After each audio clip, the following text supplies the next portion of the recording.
Hello friends, இன்றைக்கி நம்ம வீடியோவில் என்ன பார்க்க போகிறோன்னா, அவுட் ஆஃப் ஸ்டேஷனில் இருந்து சாரியை வந்து கொரியரில் சென்ட் பண்ணி விட்டுட்டாங்கன்னா அவங்களோட மெஷர்மெண்ட்டை எப்படி நம்ம சாரியில் வந்து பின் பண்ணுறதுன்னு தான் பார்க்க போகிறோம். சாரியோட பல்லு பார்ட்ஸ் இருக்கு இல்லைங்களா, ஸோ அங்கே ஸ்டார்ட் பண்ணி எவ்வளோ ஹைட்டு நம்ம வந்து கிளைண்ட்டுக்கிட்ட மெஷர்மெண்ட் கேட்டிருக்கோமோ அந்த ஹைட்டுக்கு வந்து பின் பண்ணிக்கோங்க.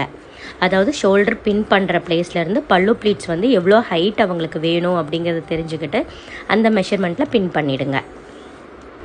அடுத்தது ஹிப்போட மெஷர்மெண்ட்டை நம்ம இடுப்பில் எங்கே சொருகிறோமோ அந்த பிளேஸ்லேருந்து அவங்களோட ஹிப்போட மெஷர்மெண்ட் என்ன அளவு எடுத்துருக்கோமோ அந்த அளவு வரைக்கும் நம்ம வந்து ஒரு பின்னை எடுத்து செக்யூர் பண்ணிக்கலாம்.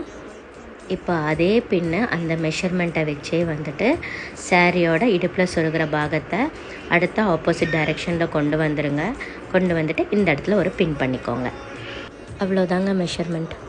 என்னோடய கிளைண்ட்டுக்கு எப்படி நான் ப்ரீப்ளீட் பண்ணேங்கிறத அடுத்த வீடியோவில் பார்க்கலாம். இந்த வீடியோ பிடிச்சிருக்குன்னா லைக் பண்ணுங்கள், ஷேர் பண்ணுங்கள், கமெண்ட் பண்ணுங்கள். தேங்க்யூ ஃபார் வாட்சிங்.